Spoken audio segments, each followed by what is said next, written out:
তোমরা বলছো যে এটা মুসলিম তোষণ করতে গেছিলেন মমতা বন্দ্যোপাধ্যায়।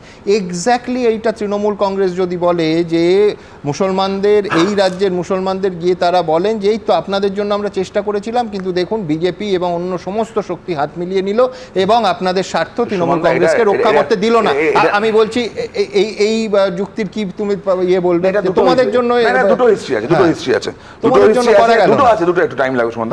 ফার্স্ট থিং, 2010 সালে 9 সালে বামফ্রন্ট সরকার যাওয়ার আগে, মরার আগে হরিবোল ইচ্ছা হয়েছিল যদি বেঁচে যায়, তারা ট্রাইটা করেছিল। পরবর্তীকালে এই সরকার এসে এটাকে আরো করে দেয়। এই সরকার খালি এই মুসলিম তোষণের জন্য না সুমনদা, হিন্দু কনভার্সনটাকেও প্রমোট করছে। এই পার্টিকুলার যদি আমরা এই মানে লিস্টগুলো দেখি, সেখানে বলছে যদি কনভার্ট হয়ে যায়, এসসি এসসি থেকে কনভার্ট হলে সে তার সুবিধাটা পায় না, তাকে ওবিসি করে দেওয়া হবে। মানে কনভার্সনকে প্রমোট করছে।